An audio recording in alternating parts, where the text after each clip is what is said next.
오늘은 마태복음 23장으로 교제를 하도록 하겠습니다.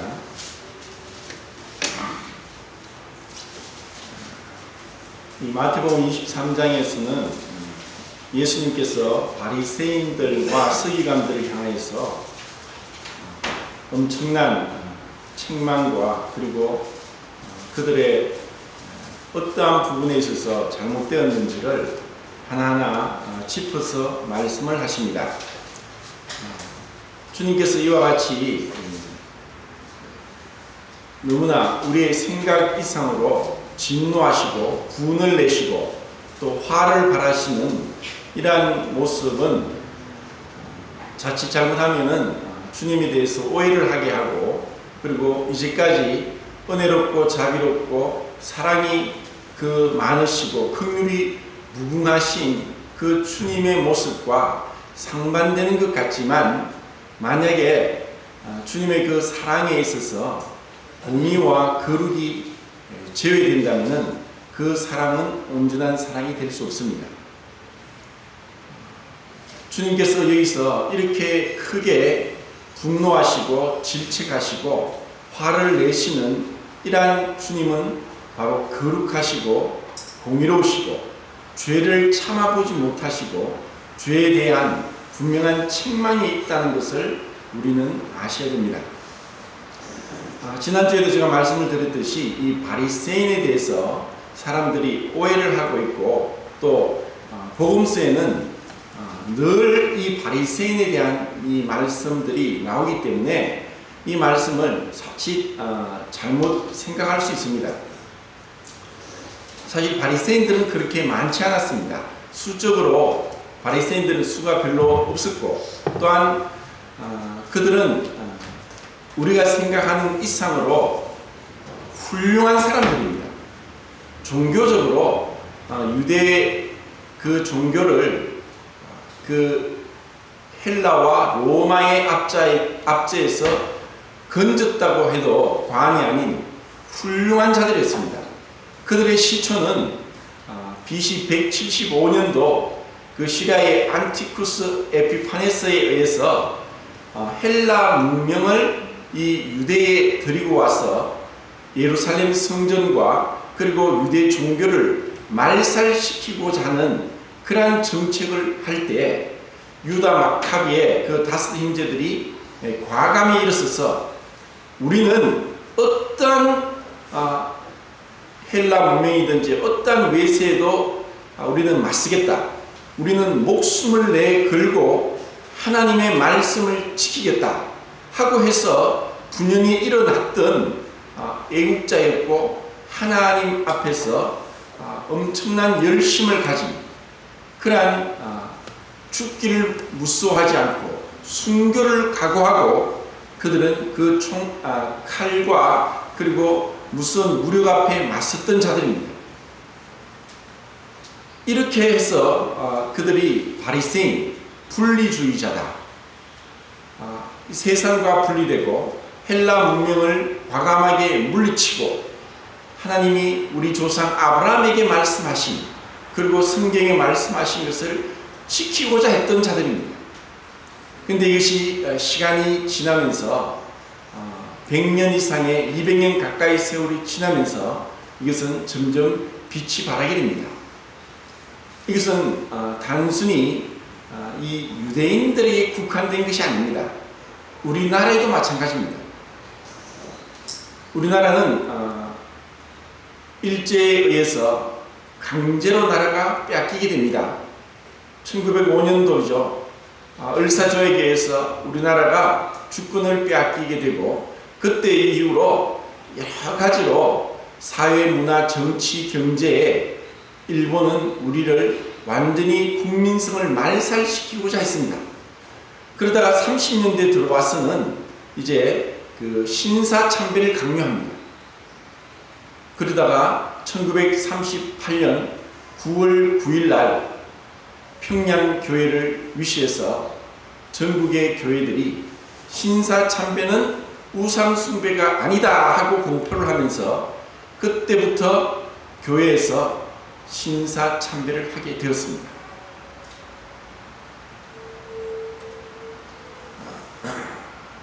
그 이후로 이를 반대하고 신사참배를 하지 않겠다고 했던 우리가 잘 아는 주기철 목사님이나 손영환 목사님, 그 외에 50여 명의 목회자와 그리스도인이 옥에 갇히고 옥살이를 하다가 죽게 됩니다.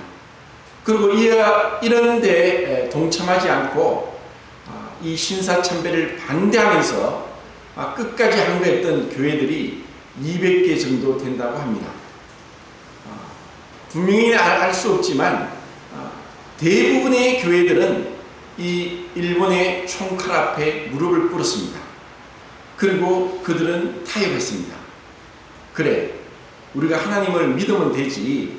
11시에 예배를 드리다가 12시가 되면은 일본의 그 신사가 있는 곳을 향해서 다 절을 하게 했고, 심지어 예배당 안에 신사를 두고 절을 하고 들어오도록 하기까지 한 이와 같은 끔찍한 우상 숭배가 평양 교회를 통해서 이루어졌습니다. 하나님은 그 전에 1907년도에 전무후무한 세계 교회사에 이름을 남길 정도로 엄청난 부흥, 평양 대부흥을 1907년도에 일으키셨습니다. 그런데 그것이 30년이 지나면서 완전한 배교가 일어났고 하나님을 향하여 등을 돌렸습니다. 하나님은 하나님을 향하여서 우상 숭배하고 하나님이 그렇게 은혜를 주셨음에도 불구하고 하나님의 은혜를 거절하고 돌아선 자들에 대해서 가만히 계시질 않습니다. 내가 사랑하는 자를 징계하느니. 그래서 지금까지 69년째 북한은 공산정권 하에서 고통을 당하고 있습니다. 하나님의 심판은 때로는 분명한 우리의 죄로 인해서 임하기도 합니다. 욥과 같이 죄가 없지만 하나님의 영광을 위해서, 하나님의 분명한 뜻을 밝히 드러내시기 위해서 그렇게 하실 수도 있습니다. 그래서 모든 죄를 모든 고난을 죄에 대한 하나님의 심판이라고 해석할 수는 없지만 우리나라에 이루어진 이와 같은, 그리고 이스라엘을 향한 이와 같은 끔찍한 심판들은 분명한 하나님의 진노입니다. 그리고 그때 신사참배를 대항해서 신사참배하지 않고 믿음을 지켰던 자들이 그 후에 대한예수교 장로교회 고심파라고 해서 그들이 순교자의 후예라 하고 지금까지 오고 있습니다. 하지만 세월이 지나면서 그 처음에 그들의 정신과 그들의 믿음과 그들의 고난과 또 그들의 그 불굴의 그 항거의 정신을 잊어버리고 껍데기만 쫓아갈 수 있습니다. 그것이 형식이 될 수 있고 외식이 될 수 있습니다. 그것이 바로 바리새인입니다. 이것은 누구에게나 가장 열심히 있고 신앙심이 돈독하고 하나님을 향하여서 자기의 목숨도 내놓았던 그들의 후예들이 그 정신은 망각한 채 껍데기만 가지고 올 때 이와 같은 무서운 외식과 형식과 그리고 주님의 책망을 받게 되는 일을 보게 된다는 것입니다. 제가 이 바리새인에 대해서 말씀드리면서 탈무드가 BC 300년부터 AD 800년까지 약 한 1100년에 걸쳐서 이 하나님의 율법에 대해서 해석을 하고 여러 가지 사례들과 그리고 이런 다양한 이야기들을 모아놓은 탈무드의 이 바리새인에 대한 7가지 유형을 말씀을 드렸습니다. 그들은 자기가 하나님 앞에서 열심히 있다는 신앙을 자랑합니다. 그렇지만 자랑하는 만큼 그들은 행하지 않습니다. 예수님도 책망하십니다. 너희들이 왜 말만 하고 행하지 않느냐. 그런데 이렇게 종교에 깊이 빠지게 되다 보면은 자기 자신의 모습을 못 봅니다. 이 바리새인을 강하게 독사의 자식들하고 책망했던 그 앞선 인물이 있었습니다. 그자가 세례 요한입니다.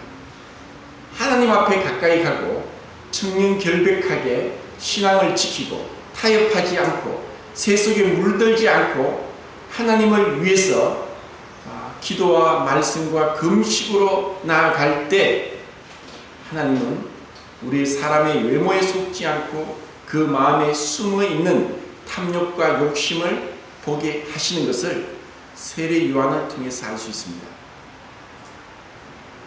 예수님도 이들의 외모에 속지 않았습니다.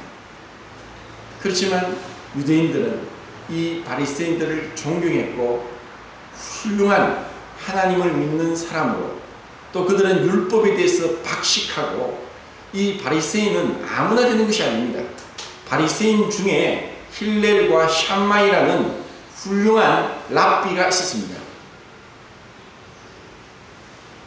그리고 힐렐의 그 제자가 가말리엘이고 가말리엘의 제자가 바울입니다. 구원받기 전에 그 이름이 사울이었죠. 이들은 율법을 공부하고 연구하는 데 있어서 모든 것을 바쳤던 사람입니다. 그래서 보통 유대 백성들은 이들의 학식과 그리고 외모로 드러나는 근엄한 모습과 그리고 유대 백성들 중에 소수 얼마 되지 않는 이러한 자들에 의해서 아직까지 유대 종교가 하나님의 말씀은 떠났지만 껍데기만 남았고 내용은 없지만 따라가는 것에 대해서 그들을 존경하고 따랐던 것입니다. 그런데 정말 그들의 모습은 이와 같이 자기를 자랑하고 그리고 하나님 말씀을 순종하는데 실천하는 데는 거리가 멀었습니다.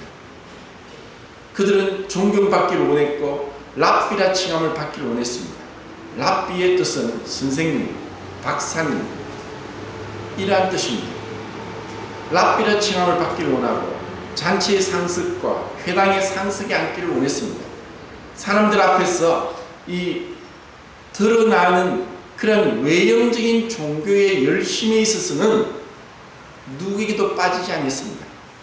그러다 보니까 자연스럽게 사람들은 그들 앞에 고개를 숙이고 그들을 어떻게 하든 존경하게 되었던 것입니다. 우리는 흔히 그런 얘기를 합니다. 정치병에 빠지면 약도 없다고. 권력의 맛을 들이고 그 사람들로부터 추앙을 받고 할 때 우리는 그에 대한 폐단이 얼마나 끔찍한가 알 수 있습니다. 과거에 유명한 영화 배우나 탤런트나 또 가수들이 사람들의 이목을 집중하고 또 그들로부터 많은 갈채를 받고 그들로부터 스타로서 인정을 받았지만 그 사람들의 대중의 인기와 추앙은 설물로 쓸려 내려가듯이 갑자기 사라질 수도 있는 것이 대중의 환호입니다. 그것을 잃어버렸을 때 그들은 정체성을 잃고 괴로워하다가 스스로 힘들게 어렵게 살아가는 많은 자들이 있었습니다. 그런데 이것을 유지하기 위해서 자기의 속은 마음이 괴롭고 힘들지만 이것을 이겨내지 못해서 끊임없이 그 명예욕과 또 존경심을 받고자 해서 속은 그렇지 않지만 계속적으로 돌이킬 수 없는 거짓과 위선 가운데 들어가게 되는 것입니다. 이들을 향한 주님의 책망을 보겠습니다. 주님은 분명히 말씀했습니다. 그들의 하는 말은 지키고 그들이 하는 행위는 본받지 말라. 말은 옳습니다. 그들의 말은 틀리지 않았고 그들의 지식은 분명했고 그들의 성경을 해석하는 것은 올바랐지만 행동은 달랐습니다. 사실 말보다 행동이 더 멀리 간다고 얘기합니다. 그리고 엄밀하게 언행일치가 되는 것은 쉽지 않고 그런 사람을 찾아보기 어렵습니다. 그 사람의 말에 대해서 신뢰를 할지라도 그의 행동이 따라가지 않는다면 그것은 죄가 될 수 있고 외식이 될 수 있고 또 주님으로부터 책망을 받을 수 있습니다.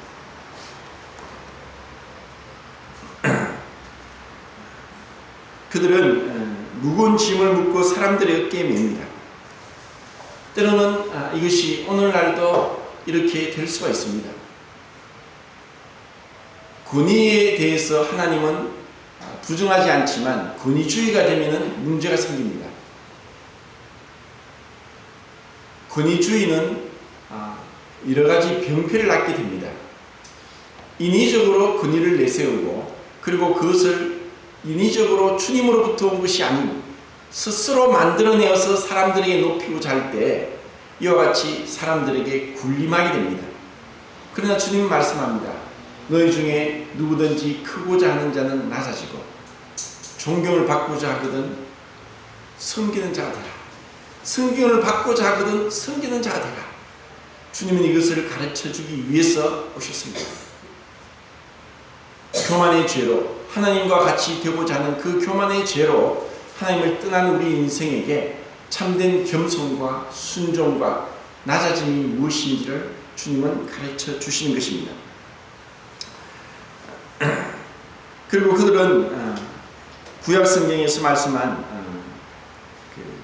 경문에 차는 것을 크게 하고 그리고 옷수를 길게 했다 하는 이런 말씀이 있습니다. 이것은 민수기와 또 신명기에 주님께서 말씀하셨습니다. 옷의 그 끝에다가 수를 달고 그것을 청색끈으로 하라고 했습니다. 청색은 하늘을 상징하죠. 하나님께서 이 이스라엘 백성들을 하여금 시각적으로 이들이 잊지 않도록 시각적인 그 교육을 하신 것입니다. 왜냐? 이들이 출애굽을 하고 나서 세월이 지나면서 그 후손들이 아니 우리는 어떻게 해서 과거에는 애굽 땅에 종살이 하다가 이 가나안 땅에 왔습니까? 하고 후손들이 말하고 그들에게 가르치고 교육하기 위해서 하나님께서는 너희들이 잊지 않도록 내가 너희를 애굽 종되었던 땅에서 건져낸 것을 잊지 않도록 하기 위해서 그들에게 이 하나님의 말씀을 생각하도록 하나님의 권능과 하나님의 기적과 하나님의 은혜를 생각하도록 옷에다가 청색끈으로 수를 달게 했습니다. 근데 이것은 이제 세월이 지나면서 이것을 크게 해서 사람들 앞에 봐라. 나는 하나님 말씀을 이렇게 잘 지킨다고 하는 외식에 빠졌습니다.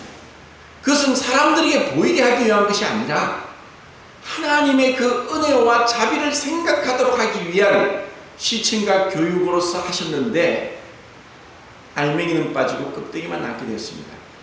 그리고 경문에 차는 것은 신명기 6장에 너희는 알라.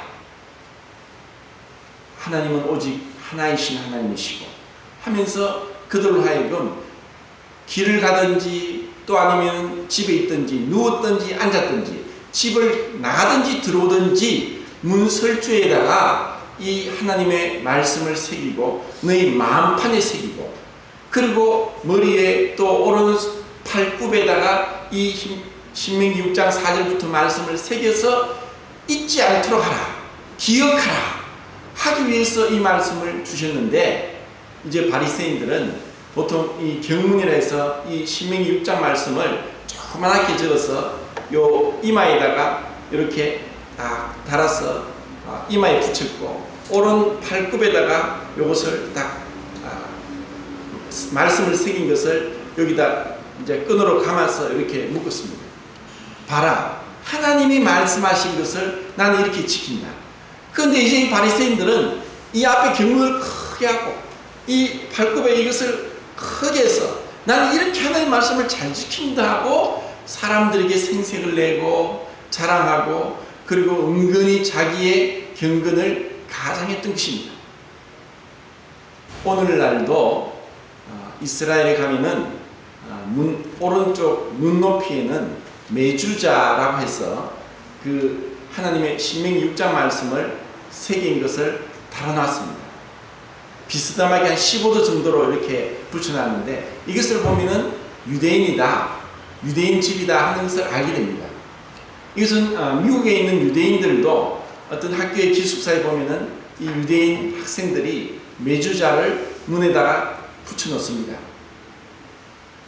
이것은 나는 유대인이고 신명기 말씀, 모세에게 말씀하신 그 말씀을 나는 지키고 있다 하는 것을 표하기 위해서 그렇게 했습니다.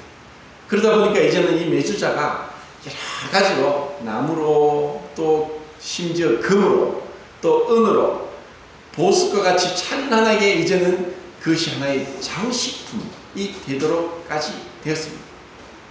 이것을 주님은 책망하십니다. 너희들이 그렇게 하지만 정작 그 마음 중심에 하나님을 경외함이 없구나.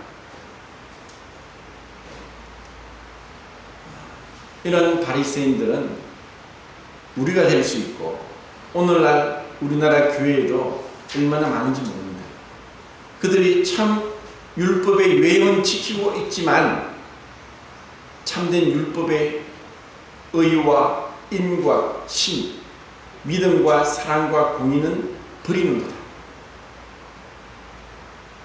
우리의 믿음이 행동으로, 순종으로, 겸손으로 나타나지 않는다면 그것은 거짓입니다. 오늘날 우리는 많은 이단들이 있고 또 정통교회라고 하는 교회 안에서도 형식과 외식 가운데 바리새인의 그러한 누룩이 얼마나 많이 퍼져 있는지 모릅니다. 진정한 신앙은 사람 앞에서 하는 것이 아니라 하나님 앞에서 하는 것입니다. 사람에게 보이려고 하지 마라. 하나님 어디 계십니까? 어디에 계십니까? 오늘날 종교인들은 주일날 교회 오면은 교인이고 이제 교회를 나가면은 세상 사람입니다. 마치 교회 올 때 옷을 입듯이 옷을 입고 집에 돌아가면 이 옷을 벗어버리고 세상 사람과 똑같이 합니다. 근데 그래도 자기들은 교회를 다닌다고 합니다. 그러니까 세상 사람들이 야, 이 복장부터 고쳐라. 교회 다니는 사람들하고 욕을 얻어먹습니다. 그리고 나는 구원받았다. 나는 거듭났다고 말을 하면서 그들은 엄청난 비리와 부패 가운데 그리고 온갖 무리를 일으키는 죄를 범하고 있습니다. 그래서 시간이 지나면서 하나님은 오래 참으십니다. 마지막에 이 23장 마지막에서 그 말씀을 드리겠는데 오래 참으시지만 오래 참는다는 것은 한계가 있습니다. 왜? 하나님은 거룩하시고 공의로우시기 때문에 죄를 참아 용납하실 수 없습니다. 다만 회개할 기회를 주십니다. 회개할 기회를 주는데도 불구하고 회개하지 않고 그들이 하나님 앞에 여전히 하나님을 속이려 들고 사람들 앞에 높임 받는 것을 더 기뻐하고 하나님의 영광을 구하지 않고 사람의 영광을 구할 때 그들은 언젠가는 심판을 받을 시간이 됩니다. 이것은 신명기 6장과 또 민수기 몇 장이냐면은 15장이죠. 그리고 출애굽기 13장에 이 말씀이 있습니다. 한번 그것을 찾아보시면은 정말 하나님의 자비롭고 자상하시고 그리고 사랑이 많으신 그 마음을 우리가 느낄 수 있습니다. 아까 우리 찬양 동영상을 보려고 하다가 못 봤죠. 시청각 교육은 굉장히 효과가 좋습니다. 하나님은 그것을 아시죠.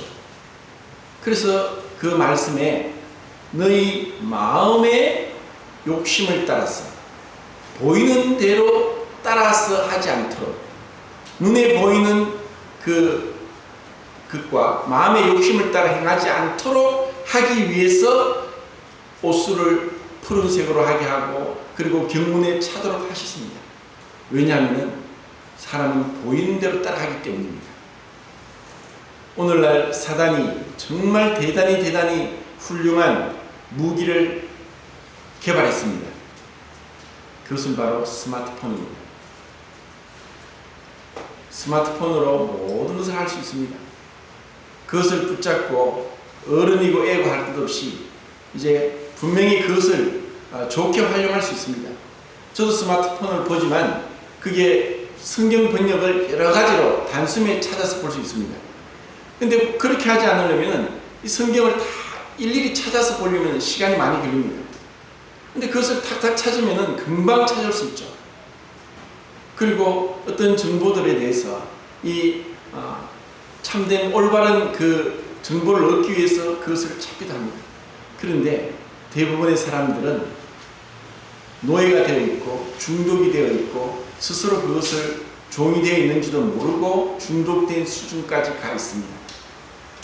이제는 그런 발표가 나옵니다. 하루에 스마트폰을 몇 시간 이상 하면은 뇌종양에 걸릴 확률이 하지 않는 사람보다 뭐 몇십 프로 더 높다는 그런 연구 결과가 있습니다. 점점 하나님과 멀어지게 하고 묵상하지 못하게 하고 말씀 읽지 못하게 하고 기도하지 못하게 하고 하는 이와 같은 사단의 불화살에 사람들이 넘어지고 있다는 것입니다. 그래서 우리 마음은 냉랭해지고 강팍해지고 참지 못하고 무자비하고 그리고 참된 사랑과 순종은 점점 멀어지고 있는 이러한 때 있습니다. 우리가 무엇을 보는가 무엇을 듣는가 주의하라고 했습니다. 우리가 이 말씀을 듣지만 이것이 일주일이 176시간인데 그 중에 1시간을 듣는 것도 오늘날 사람들은 지겨워하고 설교 시간이 짧아집니다. 50분, 40분, 30분, 20분까지 짧아졌습니다. 일주일에 176시간이 있는데 1시간도 듣지 않고 또 그 말씀을 생각지 않고 그리스도인의 삶을 살아간다는 것은 사실 불가능합니다. 왜 내가 거룩하고 경건하고 하나님 앞에 하나님을 기쁘시게 하지 못하느냐? 하나님과 멀어져 있고 또 그 말씀 가운데 말씀을 깊이 생각하면서 주님의 마음을 모르기 때문이고 그러므로 세상 가운데 빠져 있습니다. 주님이 레위기서에서 굽이 갈라지고 되새김질하지 않는 그 고기는 먹지 말라고 하신 이유는 단순히 그것이 아니라 더 참된 의미는 세상과 분리되라.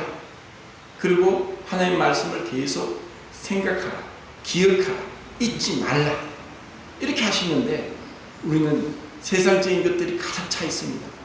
어떻게 하면 더 돈을 많이 벌고 어떻게 하면 더 내가 원하는 것을 할 수 있고 어떻게 하면 더 많은 쾌락을 즐기고 어떻게 하면 더 노후 생활을 즐겁게 지낼 것인지 어떻게 하면 이 땅에 있는 것들을 더 많이 누릴 것인지 하면서 천국에 대해서 하나님 말씀에 대해서 등한한 시대에 우리가 살고 있다는 것입니다. 우리의 믿음과 순종이 함께 가기를 원합니다. 주님이 원하시는 것은 우리의 인격입니다. 우리의 인격은 사람 됨됨입니다. 그것은 언행의 일치고 내가 말하는 대로 행하는 것이고 그리고 다른 사람들 앞에 겸손한 것이고 다른 사람들을 긍휼히 여기고 불쌍히 여기는 것이고 그들을 동정하는 것이고 그들을 도와주기를 원하는 것이고 그리고 그들과 함께하기를 원하시는 그런 마음이 참된 주님의 마음이고 그리고 주님께서 성경에 구약 성경에 말씀하신 것입니다. 이것을 제쳐두고 이중적인 생활하는 사람들 교회에서는 거룩하고 존경받고 칭찬받지만 집에서는 가족들에게는 이웃에게는 숭악하고 표독스럽고 그리고 위선적인 행동을 한다면 바리새인이고 그런 자를 향해서는 주님께서 차마 그냥 지나치지 못하십니다. 화 있을진저 7번이나 말씀하고 있습니다. 그리고 8번째는 독사의 새끼들아 그렇게 말씀하시는 그 주님의 그 분노 그리고 이 화 있을진저라는 이 말 원어에는 우아이라는 이 표현인데 우아이라는 이 말에는 단순한 어떤 질책과 책망, 그리고 그 이면에는 비탄에 젖은 사랑의 슬픔이 있다는 것입니다. 정말 사랑할 때 그 사랑이 화답되지 아니함으로 고통을 당하는 것입니다. 왜 주님이 이렇게 하시느냐? 그것은 이들을 사랑하시기 때문입니다. 그들이 죄에서 돌이키길 원하십니다. 에스겔서 33장 11절에 보면은 악인이 죄에서 돌이키기를 원한다. 왜 너희가 죽고자 하느냐? 그들을 왜 하나님이 심판하실 수밖에 없고 하나님의 진노가 내려지느냐? 그들이 죄를 행하기 때문에, 여전히 더럽기 때문에, 불결하기 때문에, 그래서 하나님의 심판이 내리는 것입니다. 이것은 우리도 당연한 것입니다. 더러움을 참지 못하는 것, 씻어야 되는 것, 옷을 빨아야 되는 것, 깨끗하게 보이고자 하는 것, 씻지 않고 나오기를 원치 않는 이유도 바로 우리는 우리 스스로 양심적으로 옳고 그른 것과 더럽고 깨끗한 것을 구분한다는 것입니다. 그런데 여기서 더럽다는 것은 도덕적인 더러움입니다. 말은 하면서 하나님 말씀은 청산유수로 얘기하면서 그들이 세상에 지탄을 받고 있고 온갖 흉악한 죄를 짓고 있는데 그들이 성공한 자입니까? 그들은 바리새인입니다. 그들은 또한 회칠한 무덤이라고 했습니다. 예루살렘에는 1년에 3번씩 이스라엘 남자들은 무조건 올라갔어야 했습니다.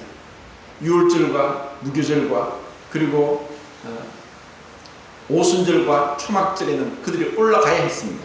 그런데 예루살렘은 지금도 그렇지만 그 예루살렘 주위에 무덤들이 많습니다. 세계에서 제일 땅값이 비싼 곳이 예루살렘 동편에 있는 땅입니다. 한 평에 1억이 넘는답니다. 제가 7년 전에 갔을 때 그 얘기를 들었습니다. 그런데 이스라엘 백성은 율법에 이 죽은 시체에 몸이 닿으면 불길해서 이것은 몸을 씻어야 됩니다. 그런데 하나님 말씀대로 그들은 예루살렘에 올라가는데 그 주위에 무덤이 많기 때문에 그 무덤에 무의식적으로라도 몸이 옷이 데이지 않도록 무덤에다 회치를 했습니다. 그래서 그 주위에는 회칠한 하얀 무덤들이 있었습니다. 그들은 말씀에 순종해서 이 무덤에 죽음에 몸을 대지 않기 위해서 했지만 정작 그들은 회칠한 무덤과 같이 겉으로는 하열지라도 그 속에는 탐욕과 욕심이 가득 찼습니다. 사람은 몰라도 하나님은 아십니다. 우리에게 아직까지 사람들에게 보이고자 하고 또 내 실제는 그렇지 않지만 내가 정말 주님 앞에 성경 읽고 기도하는 것과 이렇게 정말 겸손하고 경건하게 살고자 하는 그런 삶이 내 일주일 중에 6일 동안 없으면서 주일날 와서는 정말 경건하고 거룩한 척 한다고 하면은 그것도 외식이 될 수 있습니다.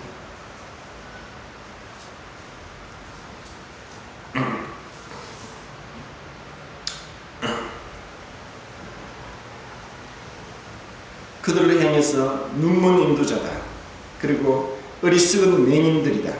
그리고 맹인들이요. 그렇게 하시면서 외식하는 서기관과 바리새인들아 하며 너희들이 온갖 외형적으로 그리고 말도 안 되는 그러한 것을 만들어내면서 하나님의 말씀은 떠났고 그들은 스스로 높임을 받고자 했습니다. 그들은 랍비라 칭함을 받기를 원했지만 주님은 너희 선생은 한 분이다. 그리스도고 너희 아버지는 한 분인데 바로 하늘에 계신 너희 아버지시다. 그리고 너희는 다 형제다. 이런 말씀을 했습니다. 성경에서 말씀하는 교회의 모습은 가족과 같습니다. 대가족이죠. 만약에 집에서 아버지가 아버지로서 대접만 받으려고 하고 군의만 내세우고 사랑하지 않는다면 자식들이 힘듭니다. 제가 들으니까 미국에는 우리나라도 지금 그런 문신을 하는 사람이 많은데 미국에 문신을 하는 많은 사람들이 첫 번째 문신에 새기는 제일 많이 새기는 글자가 어머니, 두 번째가 마리아, 세 번째가 할리 데이비슨 이렇게 얘기를 합니다. 12, 20이, 30이 안에도 아버지라는 이름이 없답니다. 그것은 아버지로서의 사랑과 권위로서 자녀들을 양육하지 못한 부권 상실한 그런 미국 사회를 나타내지만 우리나라도 마찬가지입니다. 얼마나 웃기냐면은 대부분의 아이들이 엄마를 찾습니다. 근데 아빠를 찾는데 아빠를 찾아서 제일 아빠한테 많이 하는 말이 뭔지 압니까? 아빠, 엄마 어디 갔어요? 그것은 군의만 내세우고 분명히 자녀들에게 옳고 그름을 징계하고, 하지만 정말 그들을 위해서 눈물로 기도하고 사랑하고 오래 참고 하지 못하면은 아버지로서도 그 자리를 지키기가 어렵습니다. 근데 이것을 인위적으로 하면은 교회 안에서도 교회가 피라밋이 아닙니다. 세상과 다릅니다. 누가 그렇게 얘기했습니다. 그 교회에 장로를 찾으려면은 물어보지 않고 제일 많이 섬기는 사람, 제일 겸손한 사람을 찾으면 장로다, 그런 얘기를 합니다. 그것이 성경적인 교회입니다. 불림하는 자가 아닙니다. 계급이 아닙니다. 베드로후서 3장 15절에는 사도 베드로가 바울을 향해서 뭐라고 합니까? 우리 사랑하는 형제 바울도 성경을 기록했는데 그 중에 알기 어려운 것도 들어있다. 바울은 그들 사이에 있어서 누가 높고 베드로가 더 높고 바울은 늦게 주님을 만났으니까 제일 꼴찌고가 아니라 그들은 형제로서 그렇게 지냈습니다. 그리고 서로 존경했습니다. 이것이 참된 주님의 모습입니다. 자, 여기 손을 놓고 28장을 보겠습니다.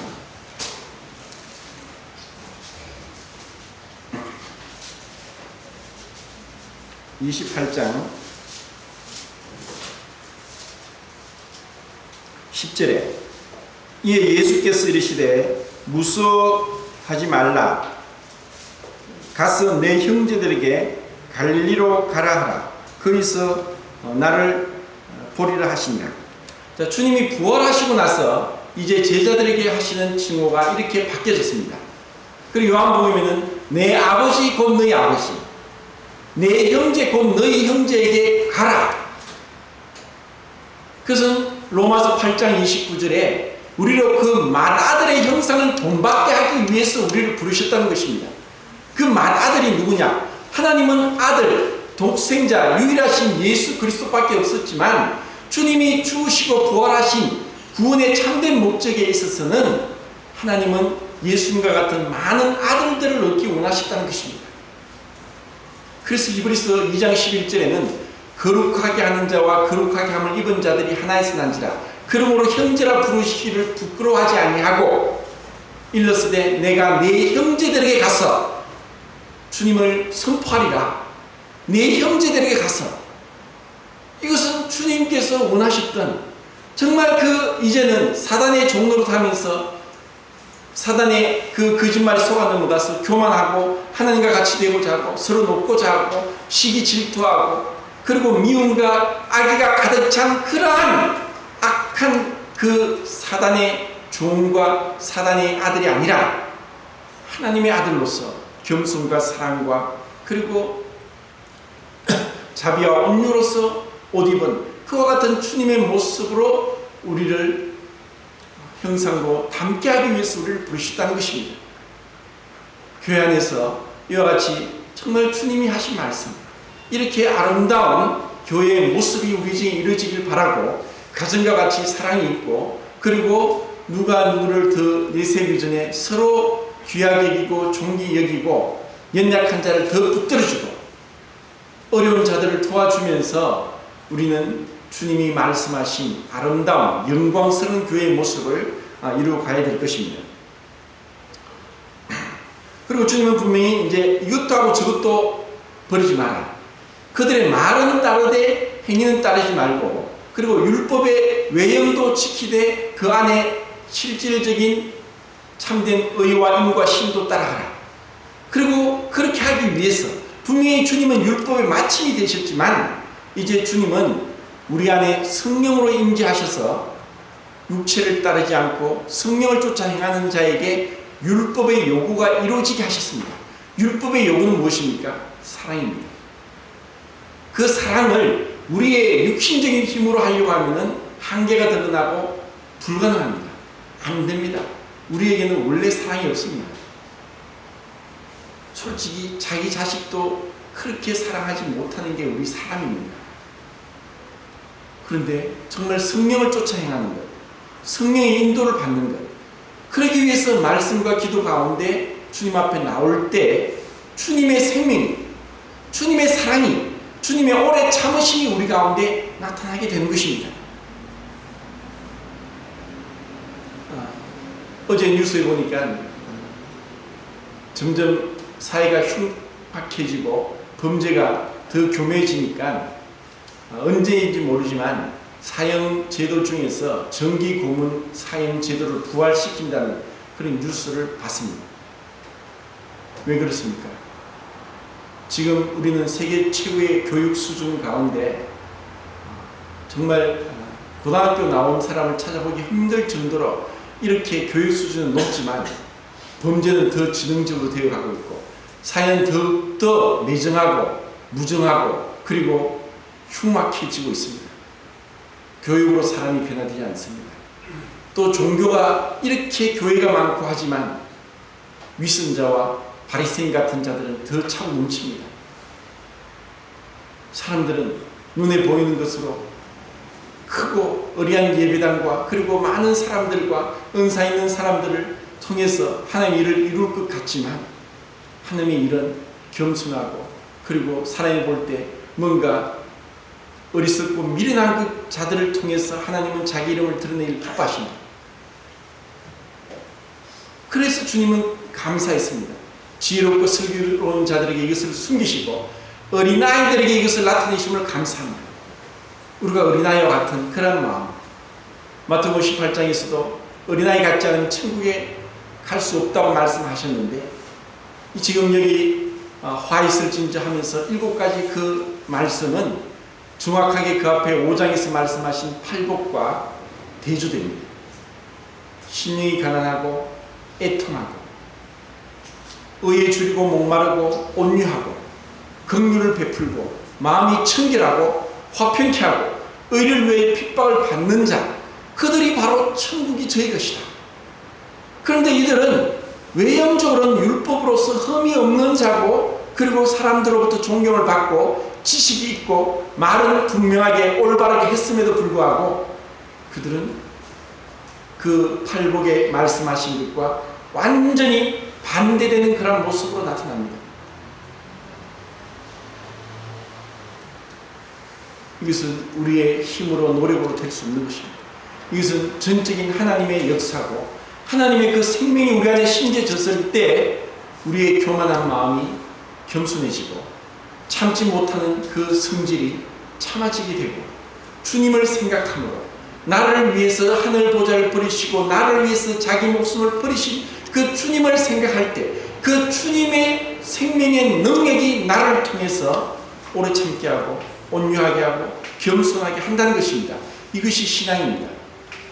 이것이 거듭난 자의 모습입니다. 지금 오늘날 우리나라에는 죄사함 거듭남의 비밀 그리고 구원파 그들이 말은 분명하게 하고 있습니다. 많은 교회들이 율법적으로 흘러가고 있고 그리고 율법에 얽매여서 외형을 더 중요시하고 있으면서 구원받으면 어떻게 하느냐 죽어봐야 알지. 그렇게 얘기할 때 그들이 분명하게 성경의 진리를 말했지만 그들은 말만 하고 행하지 않습니다. 그들에게 겸손이 없습니다. 그들에게 정말 사랑이 없습니다.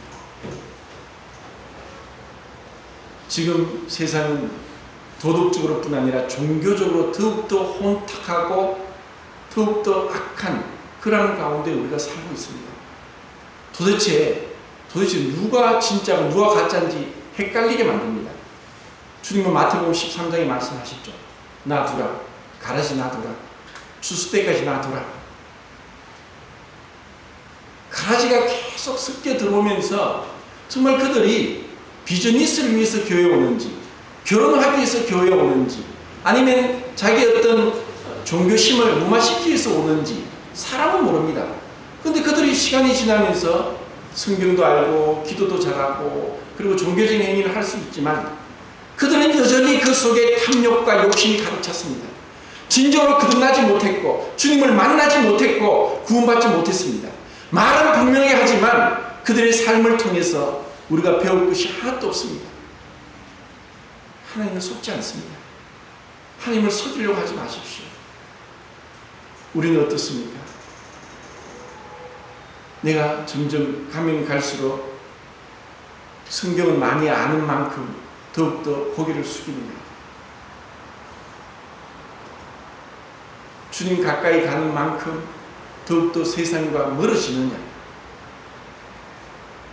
그리고 주님과 가까이 있는 시간을 가장 좋아합니다.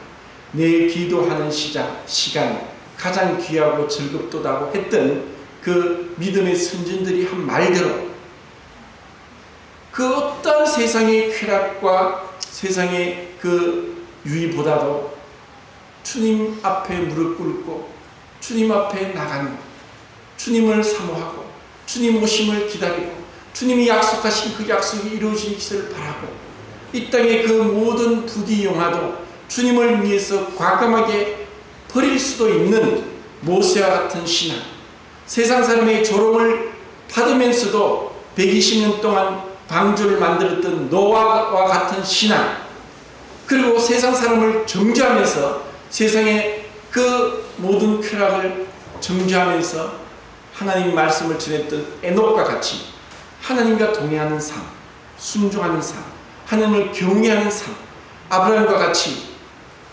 본토 친척 아비십을 떠나고 말씀을 쫓아서 좋은 집에 살지 않고 장막에 살면서 그리고 수시로 단을 쌓고 하나님께 예배를 드렸고 그리고 말씀을 순종하며 나아갔던 아브라함과 같이 행하는 자라야지 아브라함의 자손입니다. 유대인들은 우리가 아브라함의 자손이다 했지만 하나님은 이 돌들로도 아브라함의 자손이 되게 하실 수 있다고 했습니다. 그들은 할례를 받았고 안식일을 지켰고 외형적으로 모세에게 말씀한 그 율법을 지켰지만 그들은 주님을 몰랐습니다.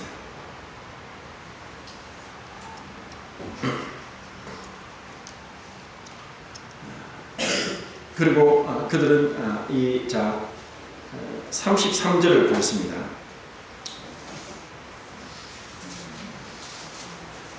23장 33절입니다. 35절까지 33절 35절 같이 읽어봅시다. 시작. 뱀들아 독사의 새끼들아 너희가 어떻게 지옥의 판결을 피하겠느냐. 그러므로 내가 너희에게 선지자들과 지혜 있는 자들과 서기관들과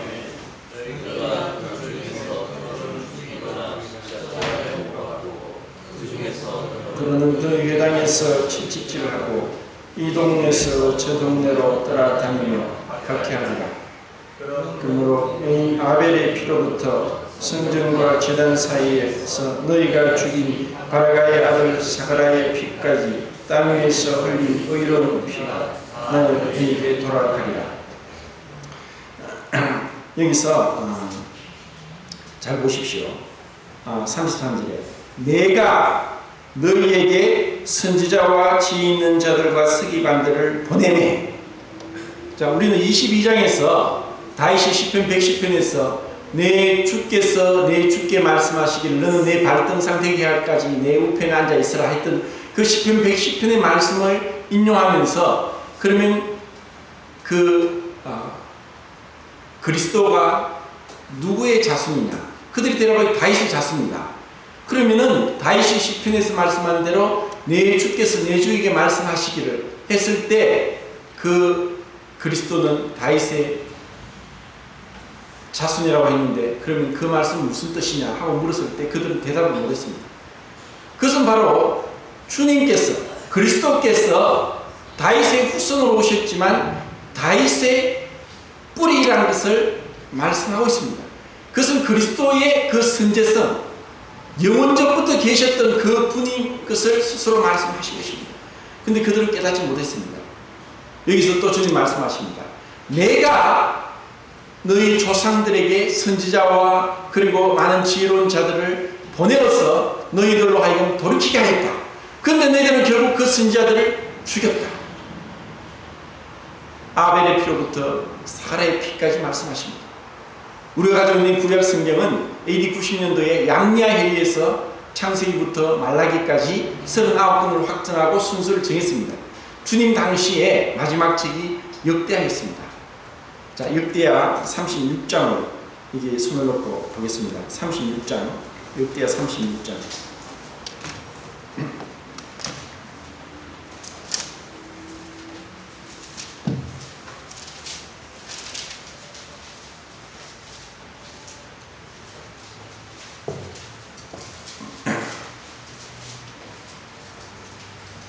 36장에 보면은 이제 시드기야인데, 시드기야는 유다 왕의 마지막 왕입니다.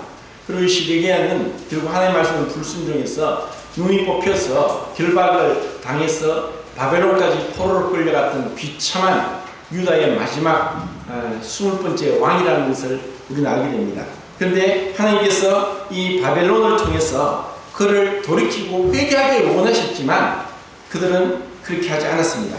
14절부터 모든 제사장들의 우두머리들과 백성도 크게 범죄하여 이방 모든 가증한 일을 따라서 여호와께서 예루살렘에 거룩하게 두신 그의 전을 더럽게 하였으며 그 조상들의 하나님 여호와께서 그 백성과 그 거하시는 곳을 아끼사 부지런히 그의 사신들을 그 백성에게 보내어 이르셨으나 그의 백성이 하나님의 사신들을 비웃고 그의 말씀을 멸시하며 그의 선자를 욕하여 여호와의 진노를 그의 백성에게 미치게 하여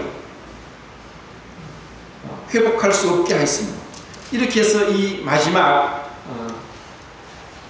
이스라엘의 역사가 이런 가운데 끝나는 것을 말씀하고 있습니다. 하나님이 부지런히 여러 선자를 보내셨지만 그들을 아끼고 그들을 사랑해서 너희들이 죄에서 돌이키라, 이방 신상을 섬기지 말라, 오직 하나님만 섬겨라 하고 그렇게도 당부했지만 그들은 하나님 말씀을 멸시했고 비웃었고 선지자들을 죽였습니다. 그리고 그 앞에 34장에는 또 누가 나오냐면은 요아스 왕이 나옵니다. 34장에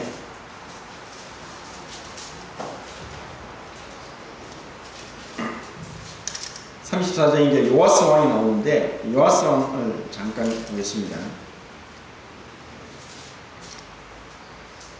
34장이 있지. 네. 몇 절을 보냐면요.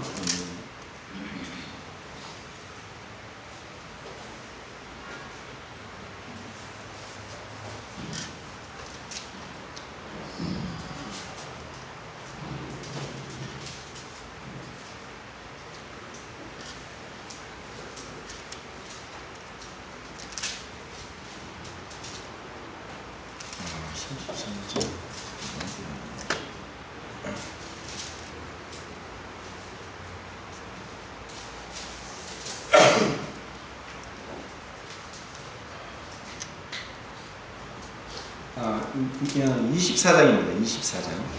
역대하 24장입니다.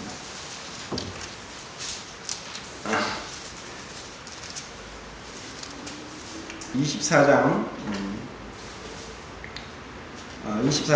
요아스가 왕위에 오를 때 나아가 7세라 예루살렘의 삶이 40년 동안 다스리더라. 그의 어머니의 이름은 시바요 보엘 세바 사람이더라. 제사장 요하다가 세상에 사는 모든 날에 요아스가 요아부 시기에 정직히 행하였으며, 이렇게 요아스가 제사장 요야다가 사는 동안에 정직히 행하고 또 하나님의 성전도 수리하고 했을 때 요야다는 130세까지 살았고 왕궁의 그 묘실이 들어가게 됩니다. 그런데 요야다가 죽고 나서 요아스는 완전히 돌변했습니다. 그리고 요야다의 아들 사가랴까지 죽였습니다. 이것을 주님이 말씀하고 있습니다. 그래서 구약 주님 당시에 가장 뒤에 있는 역대하 이 말씀을 주님은 이제 마태복음 23장에서 말씀하고 있으면서 너희들이 선지자의 피를 흘린 자였다. 너희들이 이 선지자의 자손, 이 조상의 자손이라고 말하면서 결국 너희들은 이 피를 흘리게 한 그 조상의 자손이라고 스스로 입증한다 하고 이들을 향해서 말씀했습니다. 그러고 나서 이제 다시 마태복음 23장을 돌아와서 이 마태복음 23장 37절을 보겠습니다. 23장 37절에 예루살렘아 예루살렘아 선지자들을 죽이고 내게 파송된 자들을 돌로 치는 자여 앙탈이 그 새끼를 날개 아래 모음같이 내가 네 자녀를 모으려 한 일이 몇 번이더냐. 그러나 너희가 원하지 아니하리라. 여기서 그 앞에서 화 있을진저 우아이 정말 그 책망하시면서도 그 내면에 사랑의 슬픔으로 비탄에 젖은 그 주님의 심정으로 말씀하신 것이 이제 가장 절정에 달하는 것이 예루살렘아 예루살렘아 선지자들을 죽이고 네게 파송인 자들을 돌로 치는 자야. 이렇게 불순종하고 하나님을 멸시하고 하나님을 거절하고 하나님의 선지자 종들을 죽인 이러한 자들을 향해서 이제 주님이 직접 오셨고 하늘 보좌를 버리고 오셨고 그들에게 모든 병든 자 약한 자를 고치시고 그들을 먹이시고 가르치시고 그들을 사랑으로 인도하셨지만 결국 이제 그 아들마저 주님마저도 비참하게 십자가에 죽이는 일을 행한 이러한 끔찍한 용서받지 못할 죄를 범한 이스라엘 백성들을 바라보십시오. 저는 이 예루살렘아 예루살렘아는 이 주님의 그 비탄에 젖은 그 음성이 마치 다윗이 자기 몸에서 난 아들 압살롬이 자기를 대적하고 자기를 죽이려고 하고 자기의 왕자를 빼앗고 그 아버지는 머리를 풀고 울면서 그 기드론 시내를 건너면서 압살롬아 압살롬아 하고 그렇게 그 자기 아들에게 쫓겨가는 그 다윗의 심정과 같이 자기 몸에서 난 그 자식이 자기를 죽이려고 하는 그런 가운데 다윗이 받았던 그 말할 수 없는 슬픔과 고통은 주님의 이 예루살렘아 예루살렘이라는 그 말씀보다도 비교가 안 될 그런 슬픔을 주님은 여기서 말씀하고 있다는 것입니다. 다윗은 비록 몸만 빌어서 그 압살롬이 자기 몸에서 났지만 이 예루살렘은 이 이스라엘 유다 백성들은 하나님이 창조하셨고 하나님이 그들을 지으셨고 하나님의 은혜로 그들을 애굽에서 건져내셨고 하나님의 은혜로 그들이 10번이나 불순종하고 거역하고 패역하고 목이 곱고 부패한 자들이었지만 오래 참고 하면서 그들을 가나안 땅에 들어가게 하셨고 그리고 지금까지 그들을 보살펴 주셨는데도 불구하고 그들이 원하지 않고 그 사랑을 거절하고 그 주님의 마음을 알지 못하고 여전히 죄를 짓고 하나님을 슬프시게 하는 이런 자들을 향해서 주님이 말씀하고 있는 것입니다. 시편 137편에는 이들이 아까 말씀한 그 역대 36장에서 시드기야 왕 때 BC 606년부터 1차 느부갓네살의 침략으로 2차 BC 597년 3차 그 586년도에 예루살렘 성이 완전히 회파되고 그들은 바벨론으로 포로로 끌려갔습니다. 그 마지막 시드기야 왕은 두 눈이 뽑히고 짐승처럼 결박당해서 착고에 차에서 질질 끌려서 바벨론에 끌려가서 그렇게 비참한 심판을 당했는데 그들이 바벨론 그 발 강가에 있으면서 수금을 나무에 걸고 예루살렘을 생각하고 슬프고, 예루살렘아, 내 오른손이 내 재주를 잊을진데 내가 어떻게 너를 잊을 수 있겠느냐. 젖먹는 여인은 그 자식을 잊을지라도 나는 너를 잊지 않겠다. 그 주님의 음성이 이제 그들이 슬픔 가운데 그 노래를 부르고 있다는 것입니다. 이슬 나중에 19세기에 이탈리아의 그 주제페 베르디가 나부코라는 오페라를 씁니다. 그 전에 한날 만에 임금님이라는 오페라가 완전히 실패하고 그의 아내도 딸도 죽고 완전히 좌절에 빠졌을 때 나부코는 느부갓네살의 이탈리아식 이름입니다. 나부코 오페라 그 안에 히브리 포로들의 합창이라는 그 곡을 넣었습니다. 오페라 진행되는 동안에 중간에 앵콜이 터져나왔습니다. 그리고 이탈리아 사람들이 이것을 제2의 국가라고 할 정도로 즐겨 불렀습니다. 근데 그것은 슬픈 노래입니다. 그들이 쫓겨났어. 하나님으로부터 징계를 받고 그 이방 나라에 가서 너희들이 노래를 불러라.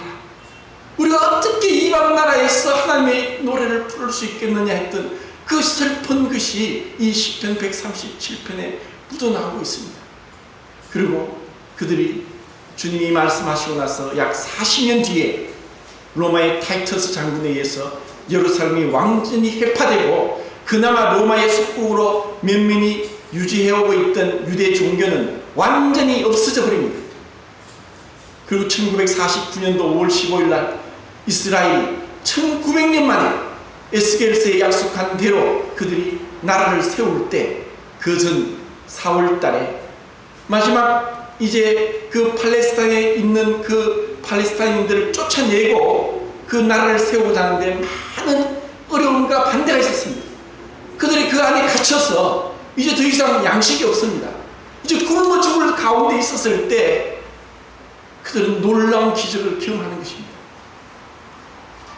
포도 트럭에 양식을 가득 채운 그 포도 트럭이 쫙 줄을 이어서 오는 거예요.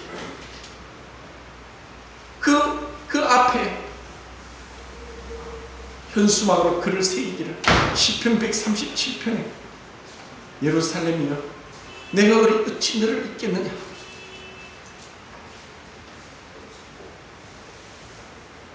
그렇게 해서 그들이 1900년 만에 다시 나라를 세웠습니다. 하나님은 사랑하시기 때문에 징계하시는 것입니다. 그런데 그 사랑을 거절하고 그 사랑을 끝까지 거절하고 회개하지 않고 죄 가운데 있으면서 외식하고 생색내고 사람한테 보이려고 하고 지금 그 마음 중심에 주님 앞에 굴복되어서 주님 앞에서 그 믿음과 의와 신으로서 주님을 사랑하지 않는다면 그들에 대한 피할 길은 없는 것입니다. 주님이 결코 불의하신 분이 아닙니다. 기다리고 기다리십니다. 오래 참으십니다. 사랑하기 때문에. 그래, 네가 언제까지 그 썩어질 것에 대해서 마음이 빼앗기느냐. 나를 귀하게 여기지 않느냐. 나도 너를 위해서 하늘 보살펴였다. 너의 죄를 위해서 십자가에 옷을 벗김을 당하고 손과 발에 못이 박히고 머리에 가시가 섰다. 너를 사랑해서 너를 건지기 위해서 너를 천국에 데려가기 위해서 너와 영원토록 함께하기 위해서 너와 참된 사랑의 교제를 나누기 위해서 너를 죄 가운데서 건지기 위해서 내가 대신 속죄 제물이 되어서 죽었다. 주님이 이렇게 우리를 사랑하시는데 우리가 언제까지 사람 앞에서 그리고 바리새인들처럼 그렇게 나른하고 행하지 않고 내 마음 중심에 정말 주님에 대한 사랑, 주님의 사랑에 감동되어서 주님이 나를 이렇게 사랑하시는데 내가 무엇을 해도 무엇이 아까울 수 있겠습니까? 헌신은 주님의 사랑을 감동되어서 내 모든 것을 드리더라도 아깝지 않은 것입니다. 사랑은 계산하지 않습니다. 내가 조금 하고 생색내고자 하면 사람은 잘했다고 할지라도 주님은 슬퍼하십니다. 주님은 계산하지 않고 자기를 버리셨고 부끄러움을 당하는 것을 개의치 않고 십자가를 지셨습니다. 우리를 사랑했으니까.